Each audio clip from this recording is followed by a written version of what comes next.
We are starting with a new series SSC PYQ series. ठीक है, आज का सब्जेक्ट है हमारा सोम लेक्चर 1 और हम आज 50 प्लस करेंगे क्वेश्चंस। ठीक है, चलिए लेट्स स्टार्ट।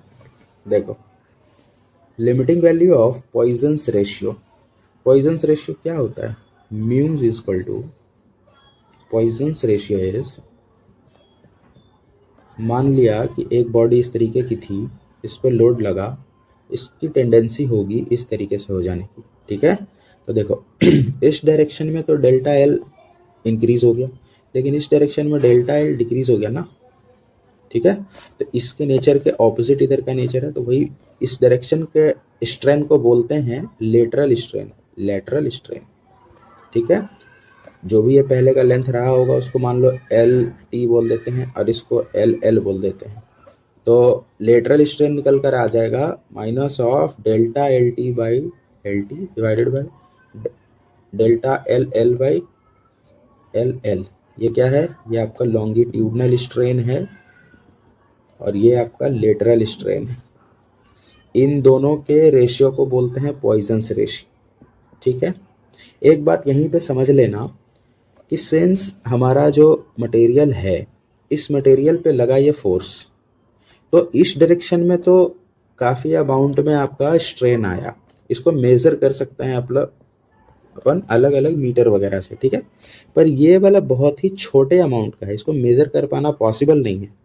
तो इसको क्या किया गया कि लेबोरेटरी में बहुत प्रिसाइज इंस्ट्रूमेंट से अलग अलग मटेरियल का, जैसे फॉर एन एग्जांपल स्टील का, कंक्रीट का, जितने मटेरियल हैं सबका ये मेज़र कर लिया गया और इसको इसके रेशियो के टर्म्स में बता दिया गया पॉइजन्स रेशियो। मतलब लेटरल स्ट्रेन ये हो जाएगा ना, देखो लेटरल स्ट्रेन यहाँ देखो लिखा है, ये देखो lateral strain is equal to mu times of longitudinal strain, ऐसा बोल सकते हैं ना।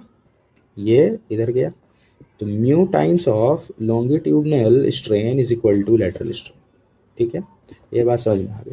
तो इसका आंसर क्या होगा? Limiting value of Poisson's ratio जो होता है वो 0 से 0.5 तक होता है। देखो, ठीक है, चलिए next question. Okay, next question is, यहाँ पे देखो थ्योरी में थोड़ा ये पार्ट पढ़ लेने का है। The ratio of lateral strain to longitudinal strain is known as Poisson's ratio. ये हमने देख लिया, ये चीज़ भी देख ली। For engineering materials the value of Poisson's ratio is 0 to 0.5। ठीक बात है, ओके। कॉर्क का पूछा जा चुका है पहले 0।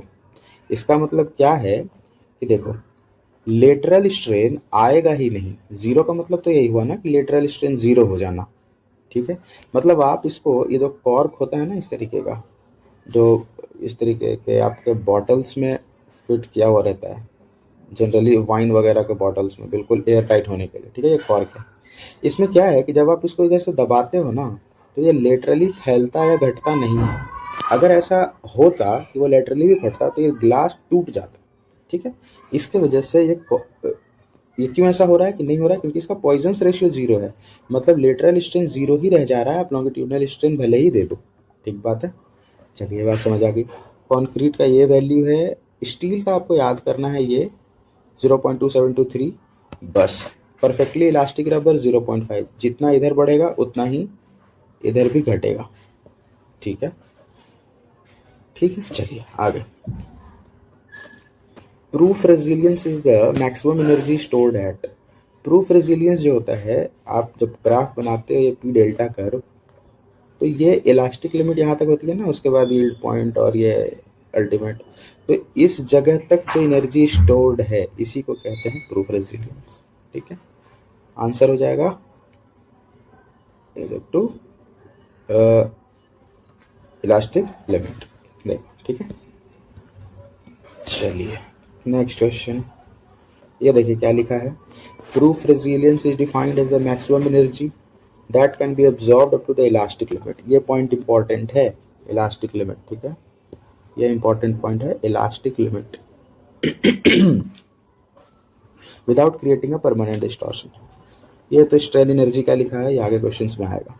Next question, the specimen in a Charpy impact test is supported as. देखो इम्पैक्ट टेस्ट जो किया जाता है, ठीक है, इम्पैक्ट टेस्ट दो तरीके से किया जाता है। एक होता है ये जो 4P लिखा है और एक होता है आइजॉड। ये दोनों ही आपको याद होनी चाहिए। 4P में क्या होता है कि सिंपली सपोर्टेड बीम के तरह यहाँ पे इसको रखा जाता है, ठीक है, और ये सिंपली सपोर्टेड बीम के तरह रखते हैं इस चीज़ को ऐसे, ठीक है, और इधर से लोडिंग लगाते हैं इम्पैक्ट। और आइजॉड टेस्ट जो था उसमें आपका कैंटिलीवर बीम के जैसा रखा जाता है और ये जो नॉच है ये नॉच के डायरेक्शन में इधर से इम्पैक्ट लोडिंग लगाई जाती है। ये दो बातें ध्यान रखनी है। 4P इम्पैक्ट टेस्ट में नॉच अवे फ्रॉम वो होगा और सपोर्टेड है सिंपली सपोर्टेड बीम, ठीक है। देखिए डन। नेक्स्ट क्वेश्चन, आइए थोड़ा रीडिंग कर लें पहले। देखो 4P impact test measures the energy absorbed by a standard notched specimen while braking under an impact load. The 4P impact test continues to be used as an economical quality control method to determine the notch sensitivity and impact toughness of engineering material. अब ये toughness क्या होता है, देखो कुछ words यहाँ पे important आए ना, एक आ गया ये टफनेस। तो टफनेस बेसिकली ये होता है कि आपका जो स्ट्रेस स्ट्रेन कर्व बनता है ना, ये तो मान लो ये बना, ऐसा किसी का कर्व बना, तो जहां पे जाके इसका फेलियर हो गया उस जगह तक इसने कितनी एनर्जी को अब्जॉर्ब किया, यही होता है आपका टफनेस। ये टोटल एरिया जो है ये टफनेस देगा। तो क्या बोल सकते हैं टफनेस को कि एनर्जी अब्जॉर्ब्ड टिल फेलियर, ठीक है। ये पी डेल्टा कर्व में निकलेगा और स्ट्रेस स्ट्रेन कर्व में जब इस चीज को निकालने लग जाओगे तो उसी को मॉड्यूलस बोला जाता है। ध्यान रखना इस बात को, ये भी आ गया और भी आएगा। चलो मूविंग फॉरवर्ड, देखो स्ट्राइकर का पोजीशन अवे है, आगे बढ़े।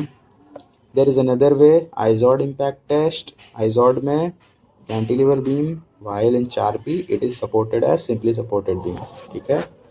यही बात हमने कर ली। आगे the limit of Poisson's ratio is 0.5, ठीक है, 0.5। डन।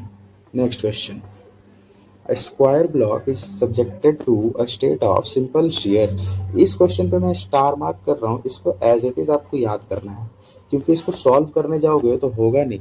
ये देखो बहुत ही लंबा क्वेश्चन है ये। देखो a square block is subjected to a state of simple shear. The linear strain of the diagonal shall be equal to.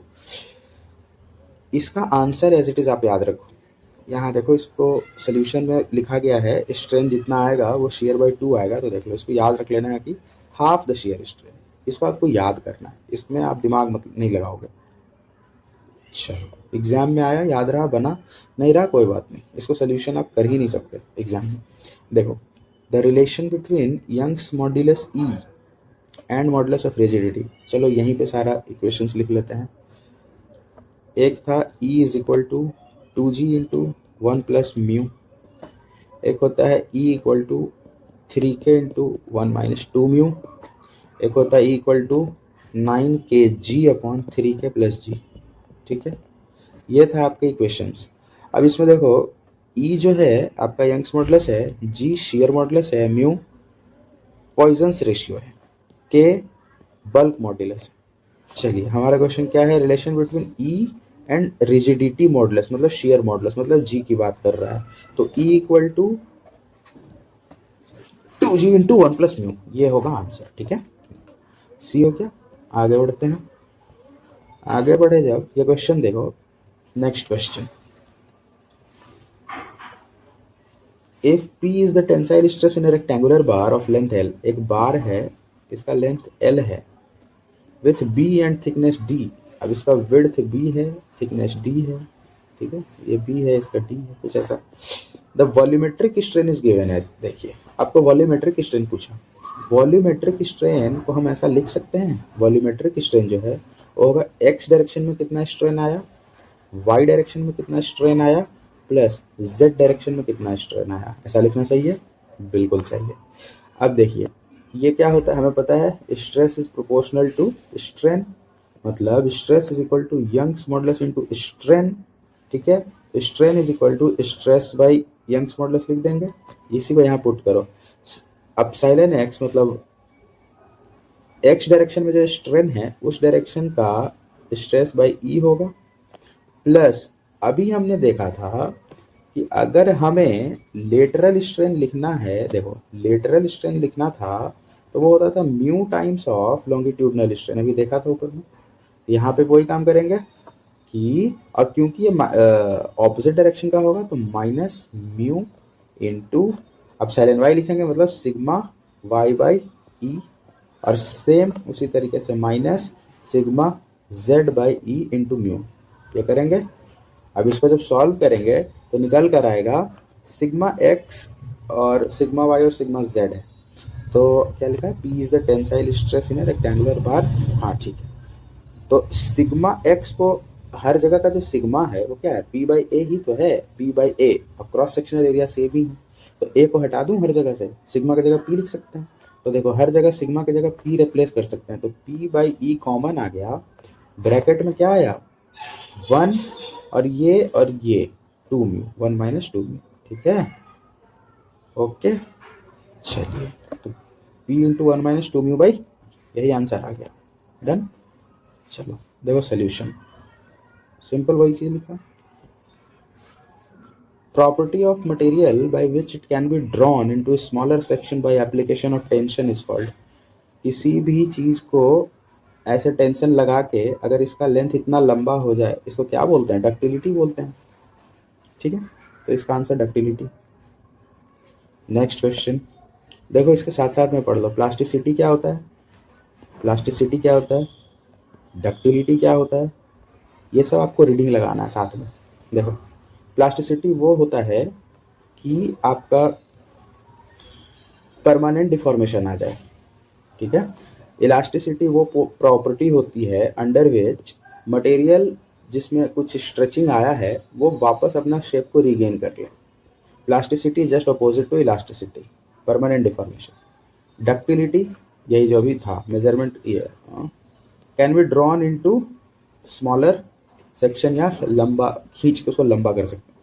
Elasticity देख लिए। मेलेबिलिटी क्या होता है कि जैसे आपने देखा होगा कि ये इस पे एक मान लो ये स्टील का शीट है, इस पे हथौड़े से मारा जाता है तो ये थोड़ा थोड़ा फैलता है ऐसे, इस प्रॉपर्टी को मेलेबिलिटी कहते हैं, ठीक है।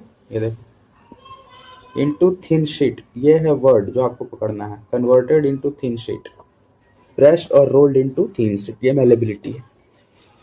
चलिए, every material obeys Hooke's law. Hooke's law क्या है, हुक्स लॉ ये है जो आपका ये आया था यंग्स, ये ग्राफ जो बनता है ये स्ट्रेस स्ट्रेन कर्व, इसमें जहां तक ये वैल्यू जो है स्ट्रेस और प्रोपोर्शनल टू स्ट्रेन रहता है, इसी को कहते, इसी के अंडर हुक्स लॉ वैलिड था। हुक्स लॉ यही तो था, तो लिमिट ऑफ प्रोपोर्शनलिटी इसका आंसर हो जाएगा। तो देखो है क्या ऑप्शन, ये इस क्वेश्चन में अगर मान लो लिमिट ऑफ प्रोपोर्शनलिटी नहीं दिया रहता तो आप इलास्टिक लिमिट बोल देते हैं, क्योंकि इलास्टिक लिमिट और लिमिट ऑफ प्रोपोर्शनलिटी बहुत लगभग ऑलमोस्ट आसपास में होता है, ठीक है।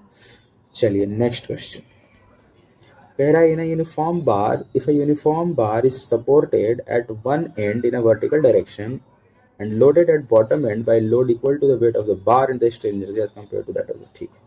देखिए इसने क्या बोला कि पहला केस में आपका बार जो है इस तरीके से लटका हुआ है दीवार से, दूसरे केस में ये लटका हुआ तो है लेकिन जितना इसका वेट है उतना ही का लोड भी आपने लगा दिया, मतलब पी का लोड लगा दिया, ठीक है।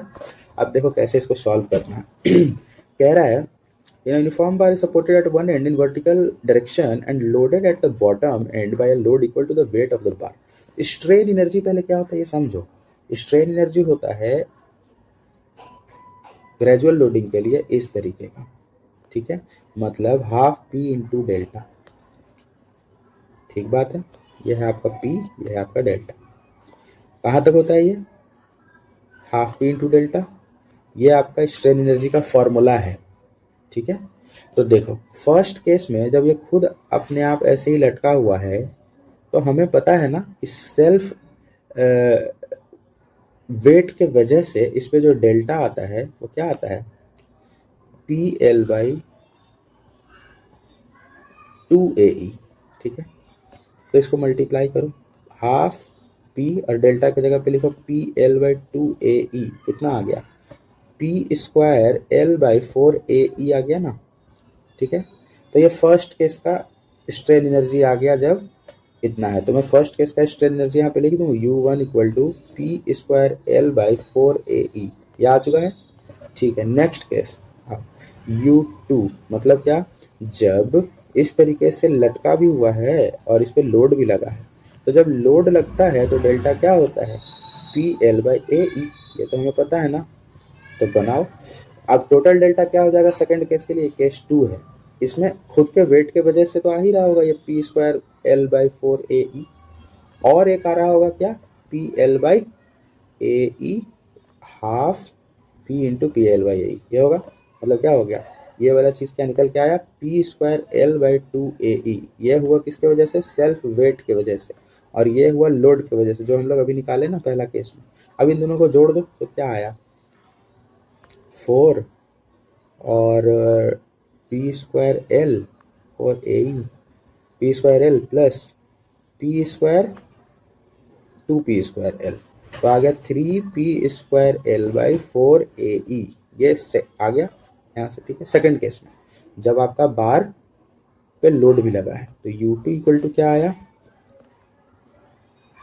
4 ऊपर 3 आएगा ना, 2 प्लस 1 है, 3p square L by 4AE, ठीक है। तो आपसे बोला जा रहा है कि आपको क्या निकालना है, if a uniform bar is supported at one end in a vertical direction and loaded at the bottom and by a load equal to the weight of the bar, the strain energy is compared to that due to the self weight, due to the self weight बोल रहा है।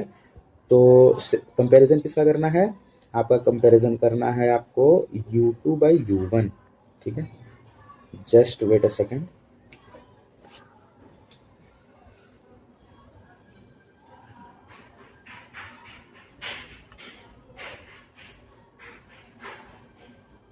Okay, so क्या हो गया देखो, U2 by U1 करोगे तो P square L by 4AE divided by P square L by 4AE। ये से ये कट गया तो 3 आ गया ना, 3 times U2 is equal to 3 times of U1। यही तो आंसर है, थ्राइस, ठीक है। आई होप समझ आ गया होगा। नेक्स्ट क्वेश्चन देखें, डी आंसर बिल्कुल सही। चलिए आगे बढ़ते हैं।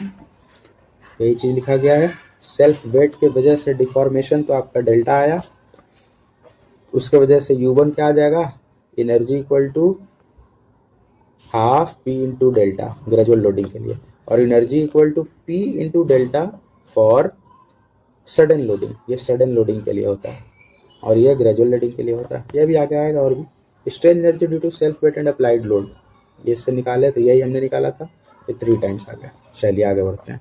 Next question, the relation between Young's modulus E and modulus of rigidity. ये तो अभी बनाए थे, देख लो। एन बोला जा रहा है E equal to 2g into 1 plus mu. इसी को अरेंज करो किसी तरीके से, कौन सा बन रहा है देखो, मॉडुलस ऑफ यंग्स मॉडुलस ई, ये एम क्या है, ये शायद आपका म्यू को बताया जा रहा है इसमें, ठीक है ना।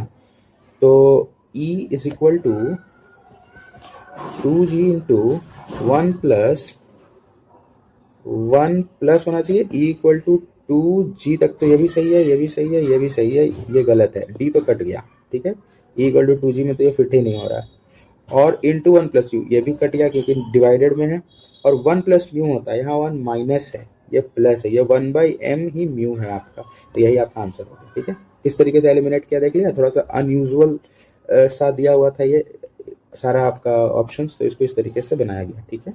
चलिए next question, the percentage of elongation of the piece under tension indicates, अभी देखा था डक्टिलिटी, ठीक है, देखिए बहुत बढ़िया। नेक्स्ट क्वेश्चन, फिर से आपको पूछ रहा है रिलेशन, आपसे पूछ रहा है ई और एन शेयर मॉडुलस के बीच में, तो देखो क्या होता है, फिर से वही E equal to 2g into 1 plus mu, ये आंसर है।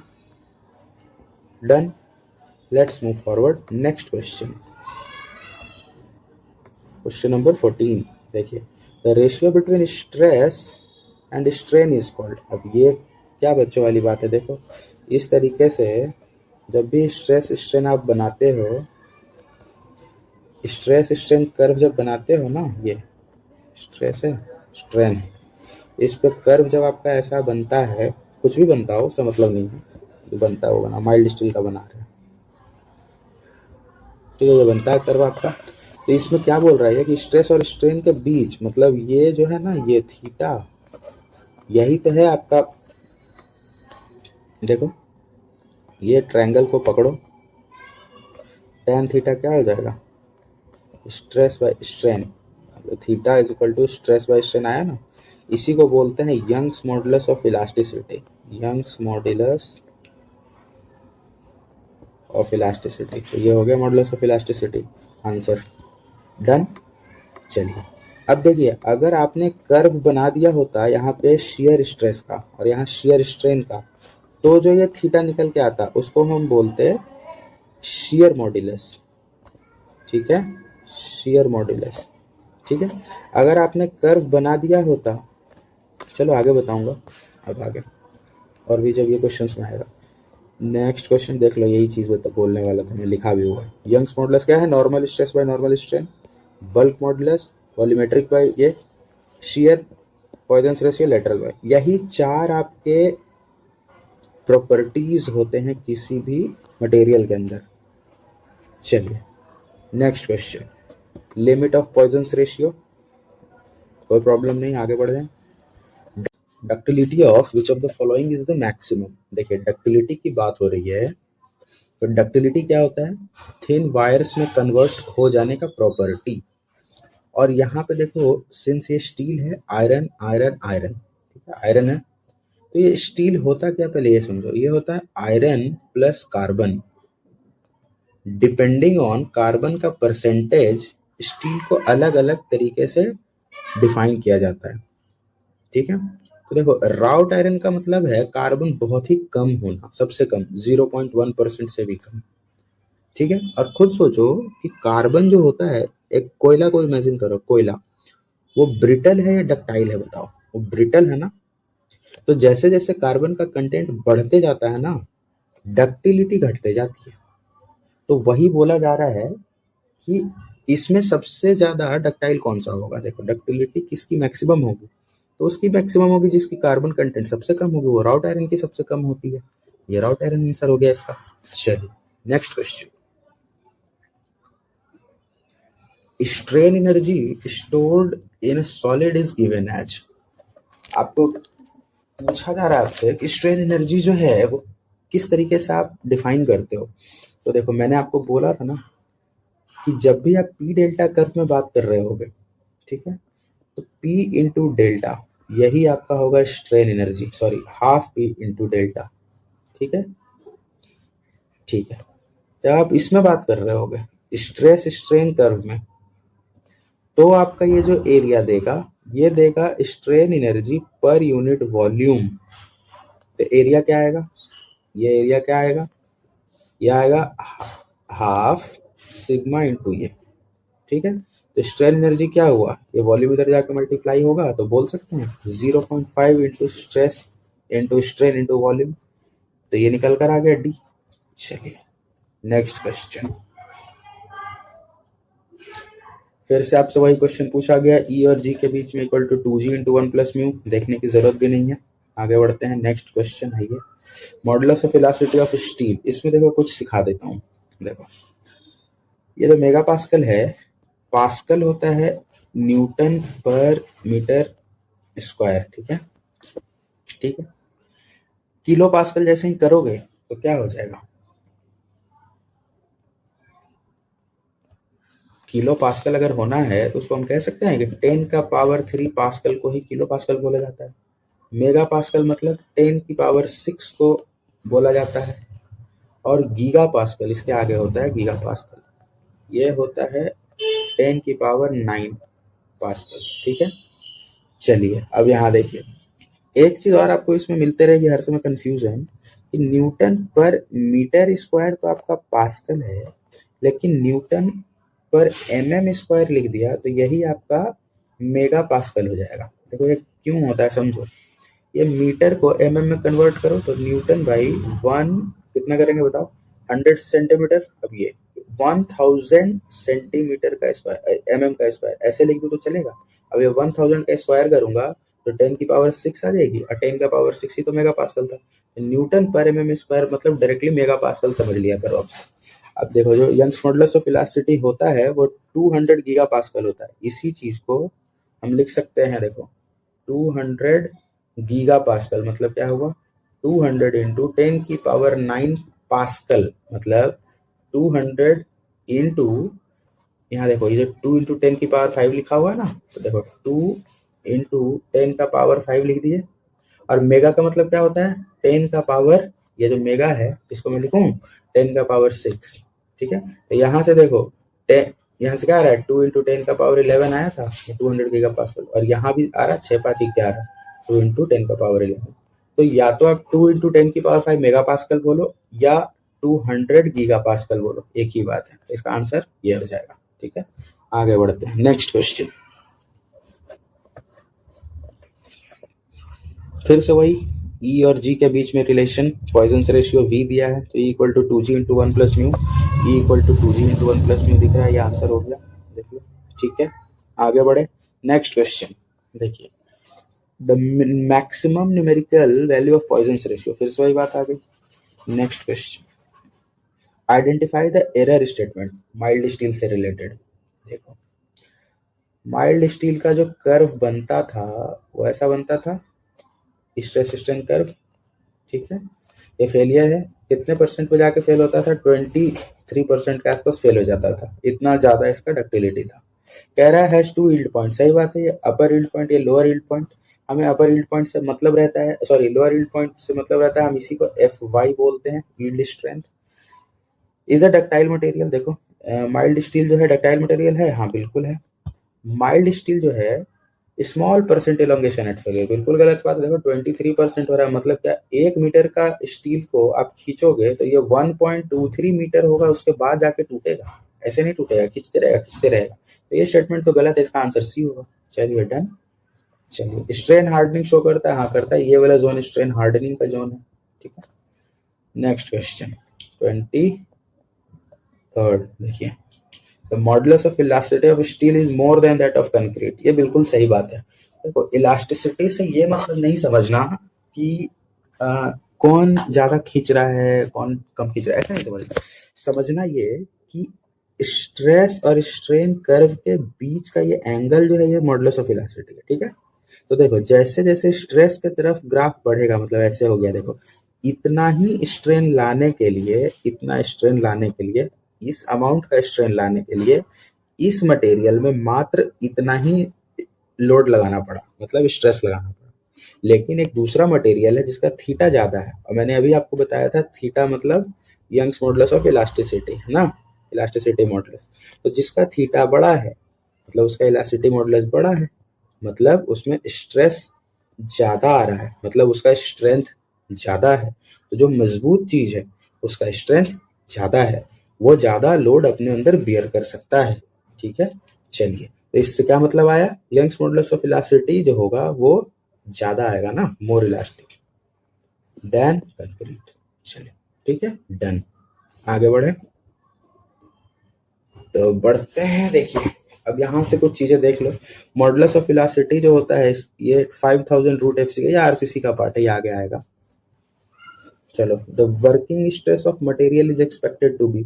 अब ये वर्किंग स्ट्रेस जो होता है इसको तुम खुद सोचो, यील्ड ऐसे जो है ये यील्ड पॉइंट है, मतलब इसके बाद इस पॉइंट के आगे देखो स्ट्रेस फिक्स है, कांस्टेंट है इतना, लेकिन स्ट्रेन देखो बढ़ते जा रहा है। तो मतलब क्या हुआ, लोड लगा ही नहीं रहे हो फिर भी स्ट्रेन आते जा रहा है, तो ये हमारे स्ट्रक्चर के लिए ठीक नहीं है ना। तो क्या बोलेंगे, working stress of material is हमेशा kept as lower than F Y रखेंगे ना, इस एफ वाई की वैल्यू से नीचे कुछ यहाँ तक डिजाइनिंग कर लेंगे या यहाँ तक कर लेंगे, इतना ही ताकत तक लोड अलाउ करेंगे, ठीक बात है, इतना ही तक। तो ये होता है ये चीज। अब इसी से रिलेटेड आओ तो मैं एक बात बता दूं, देखो ये अगर आपका माइल्ड स्टील का कर्व है तो आपने ये देखा होगा कि स्टील स्ट्रक्चर में WSM कॉन्सेप्ट जो आता है उसमें एक्सियल, बेंडिंग और शियर और बियरिंग, इसके लिए परमिसिबल वैल्यूज डिफाइन करी गई हैं। 0.6 FY, बेंडिंग में 0.66 FY, शियर में 2 क्राइटेरिया है, एवरेज का 0.4, मैक्सिमम का 0.45 FY, ठीक बात है। बियरिंग का 0.75 FY। कुछ रिकॉल हुआ क्या? ये आपको याद होना चाहिए, ये बहुत फेवरेट क्वेश्चन है SSC जेई का।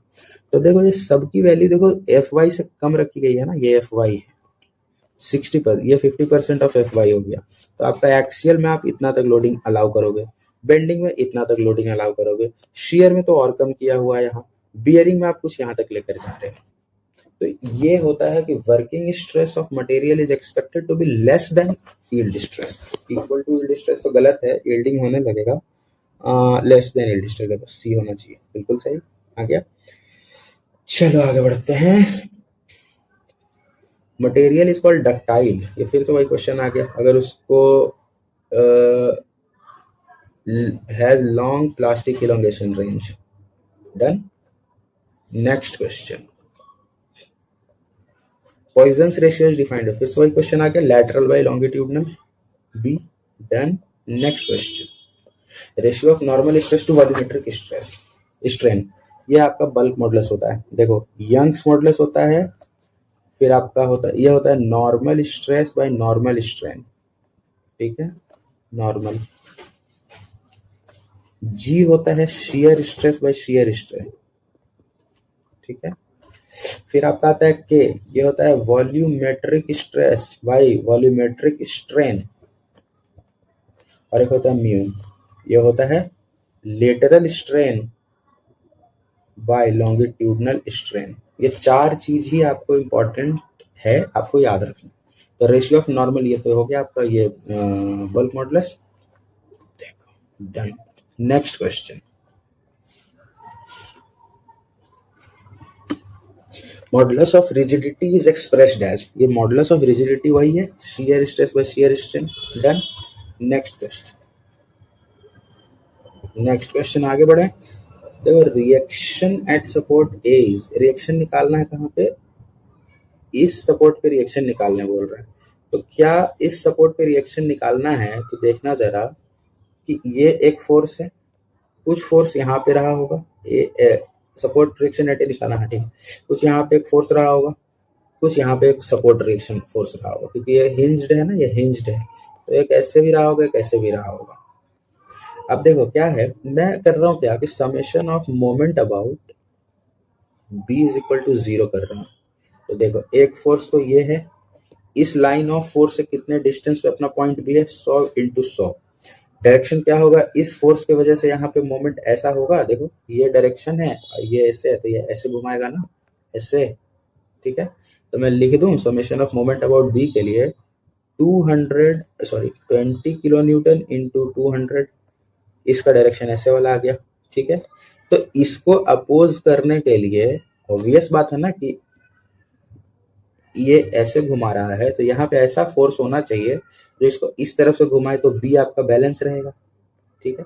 तो फोर्स का डायरेक्शन यही होना चाहिए, तभी ना इससे मल्टीप्लाई करेंगे तो ऐसे हो जाएगा, ठीक है। राइट हैंड थंब रूल लगाओ, समझ में आ जाएगा, कर्ल करो फिंगर को, ये इधर, तो ये इधर होना चाहिए, तो ये फोर्स इधर की तरफ, डायरेक्शन इधर, ठीक है। तो कितना होगा, यही बराबर होना चाहिए इस तरीके का, मतलब फोर्स तो नीचे होगा, ये तो समझ में आ गया। तो देखो डाउनवर्ड अपवर्ड में अपवर्ड कट गया, अपवर्ड कट गया, आओ देखो कुछ फोर्स होगा F, डिस्टेंस है कितना 100, तो 100 से ये कटा, तो F इक्वल टू 40 डाउनवर्ड आ गया। समझ में आ रहा है कैसे बनाना, देख लो आंसर है 40 downward. Then next question, the ability of material to absorb strain energy till the elastic limit, इसको रेजिलियंस बोलते हैं। ये वेरी इंपॉर्टेंट क्वेश्चन, इसको याद कर लीजिए। देखिए इस तरीके से होता है ना हमारा, यहां तक एनर्जी जो अब्सॉर्ब की गई, इसी को हम बोलते हैं रेजिलियंस, ठीक है। Resilience is the property of material by virtue of which it absorbs energy when deformed elastically, that is up to elastic limit, ये इलास्टिक लिमिट तक है।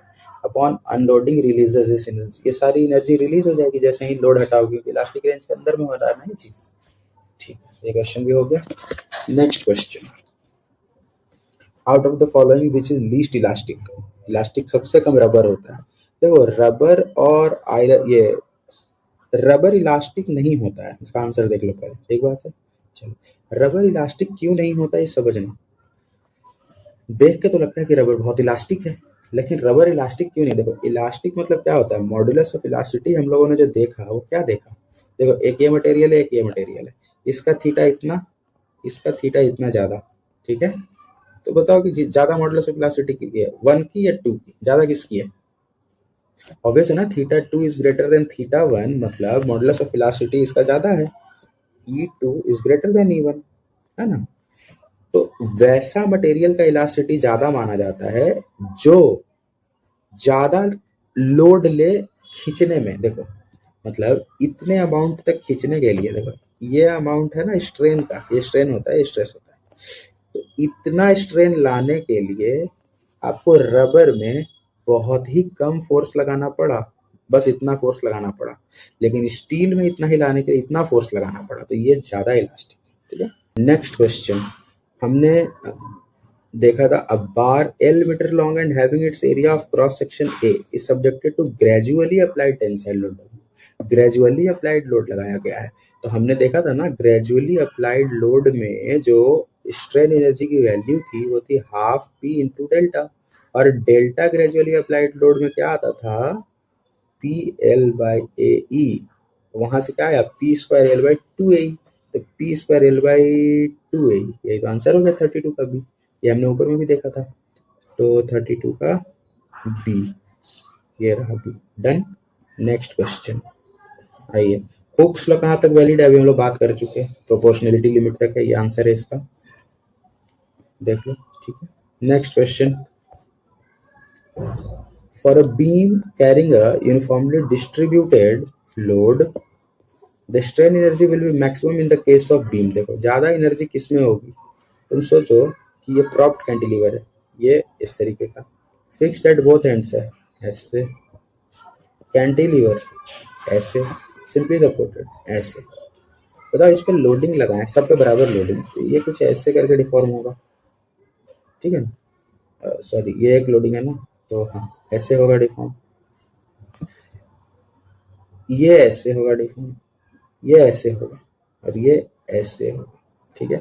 सबसे ज्यादा इसमें डिफ्लेक्शन आ रहा है, खुद सोचो, एक तीर का मान ऐसे नहीं होता, खींच दिया इधर ऐसे, सबसे ज्यादा यही तो डिफॉर्मर है, तो सबसे ज्यादा इसमें दिख रहा है कि एनर्जी आएगा सबसे ज्यादा। बाकी फॉर्मेटिंग और वो एक्स्ट्रा चीजें जो आगे वाले चैप्टर्स में पढ़ेंगे वो छोड़ दो, नॉर्मल समझो, स्ट्रेन एनर्जी मतलब क्या, एनर्जी सबसे ज्यादा जिसमें आपको फील होगा, तो सबसे ज्यादा जो बेंड होगा, सबसे ज्यादा जिसमें डिफ्लेक्शन आया हुआ रहेगा, उसी में सबसे ज्यादा एनर्जी होगी, तो यही इसका आंसर होगा, कैंटिलीवर, ठीक है। नेक्स्ट क्वेश्चन, ये सब बाद में देखेंगे, देखो, the ability of a material to observe energy till the breaking और रप्चर, ये हमने आपको बता रखा है, टफनेस, ये वाला डायग्राम बनाया था, ये वाला यहाँ तक, ये टफनेस, ठीक है, देखिए टफनेस है। Next question 36, Poisson's ratio mu is defined as, ये भी हमने देख रखा है, कोई बच्चा वाला क्वेश्चन है, ट्रांसवर्स टू एक्सियल, क्वेश्चन हो गया। Next, which of the following is a dimensionless quantity, dimensionless किसका नहीं हो, देखो डेल्टा एल बाई एल जब आप करोगे तो डेल्टा एल को किसमें मेजर करोगे, जैसे 1 मीटर का था, बाद में ये 2 मीटर या खींच के 1.5 मीटर का हो गया, तो डेल्टा एल क्या होता है, फाइनल माइनस इनिशियल, मतलब 0.5 मीटर ही तो बोलोगे, तो यहाँ भी ये भी मीटर में आएगा और ये भी मीटर में आएगा, कट गया, कोई यूनिट नहीं होता है स्ट्रेन का, ठीक है। देखो आगे बढ़े, 38, the ratio of normal stress to normal strain within elastic limit, elastic limit के अंदर अंदर इस रेशियो को क्या बोलते हैं, तो यंग्स मॉडुलस बोलते हैं, कहाँ गया यंग्स मॉडुलस, ये हो गया आंसर, ठीक है।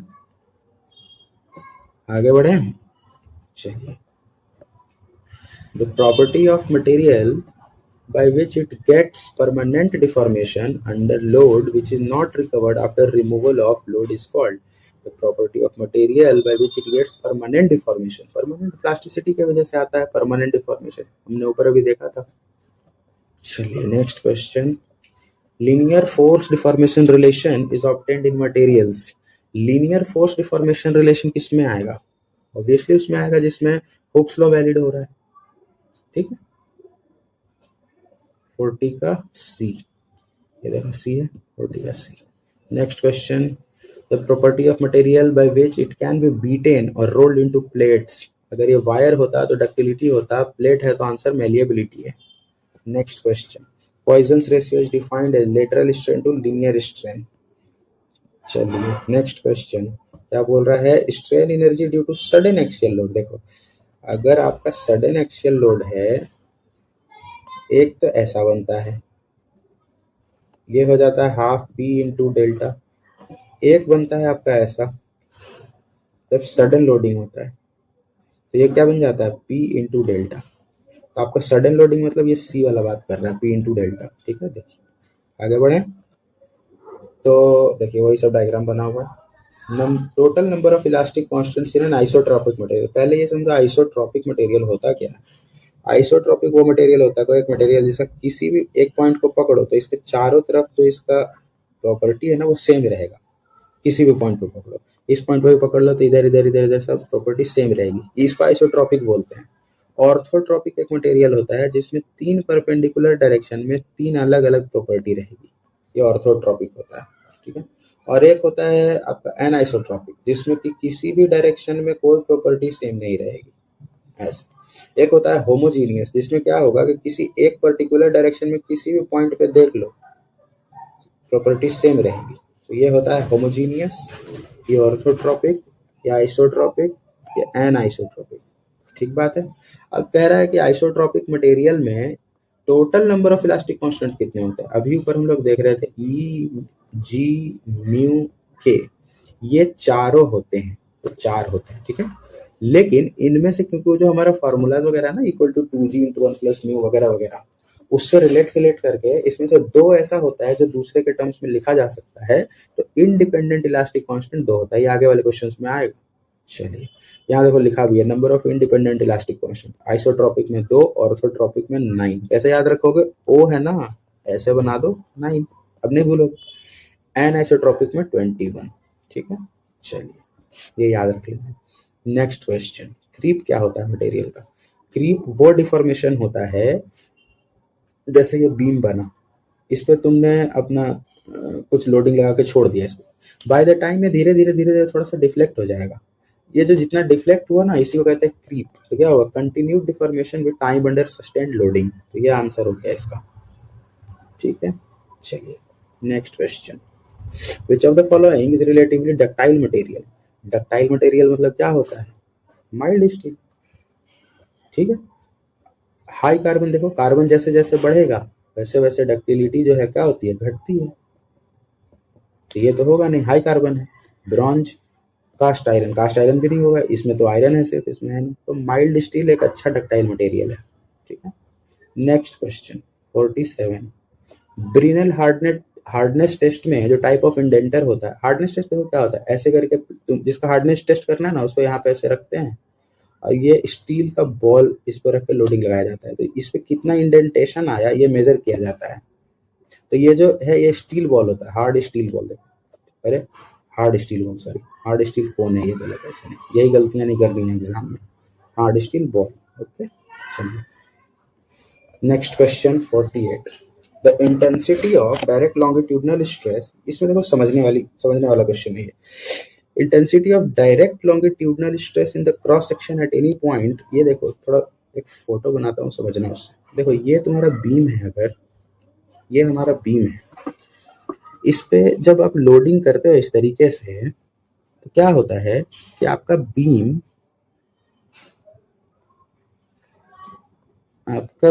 इस तरीके से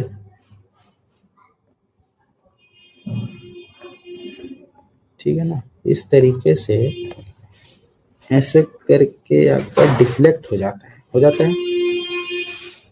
एक्सेप्ट करते हो, ठीक है।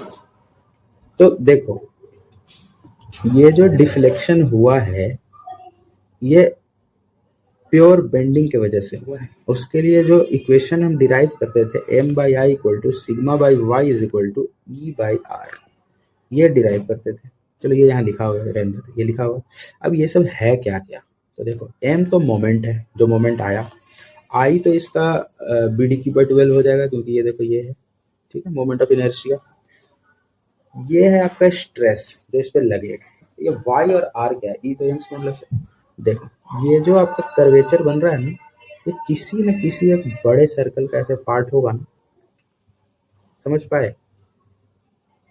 आई होप समझ गया होगा। ठीक है, तो जिस बड़े सर्कल का ये पार्ट है वहां से लेके इस जगह तक ये है आपका क्या, न्यूट्रल एक्सिस। ये न्यूट्रल एक्सिस तक ये वाला डिस्टेंस, इसको कहते हैं आर, रेडियस।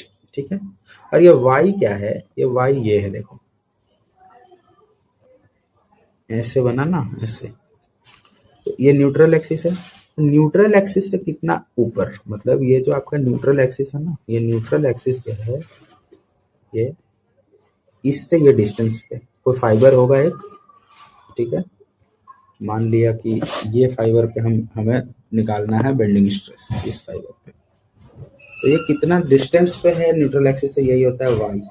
ठीक है, ये बात आपको समझ में आ गई। तो देखो ये सब नहीं भी जानते तो चल जाता काम, वैसे मैं बना देता हूँ।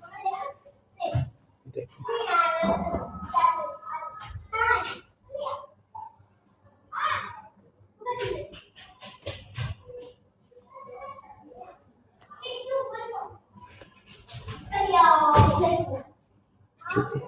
रेफरेंस के लिए ये है आपका आर।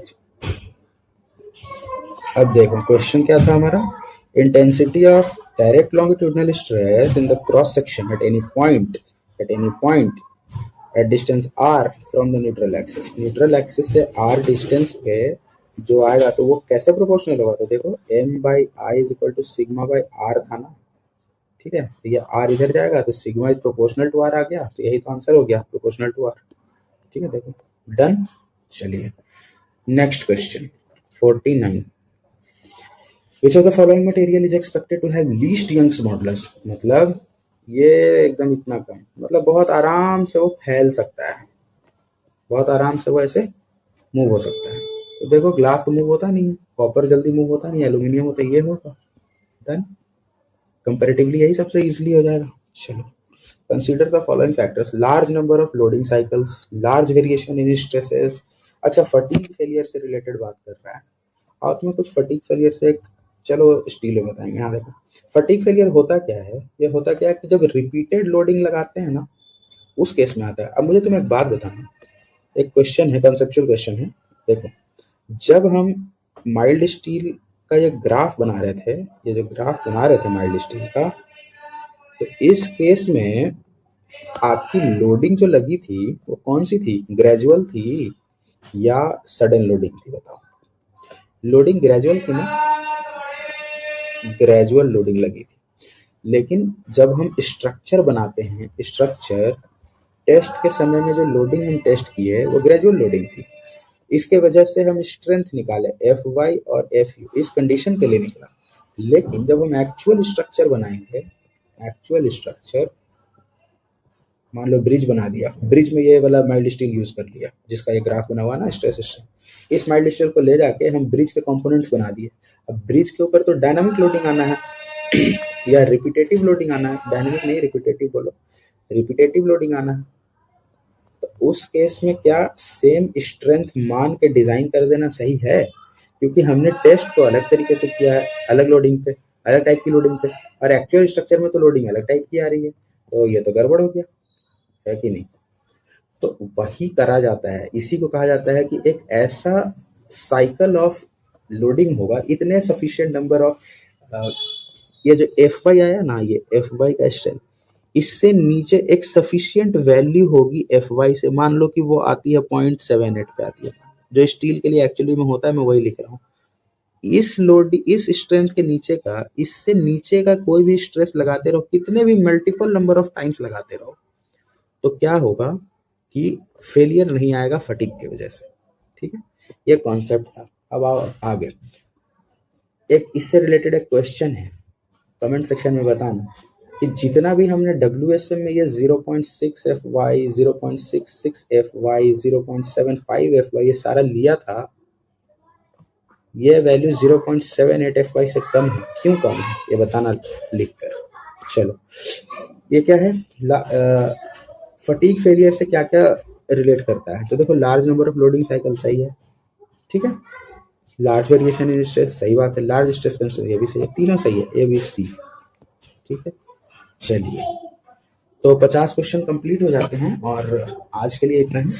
अब नेक्स्ट वीडियो में ठीक है, प्लीज डू कमेंट कि क्या ये सीरीज कंटिन्यू करना चाहिए कि नहीं करना चाहिए, या मैं बहुत ज्यादा डिटेलिंग में जा रहा हूँ, थोड़ा कम जाना चाहिए, ये सभी बताओ।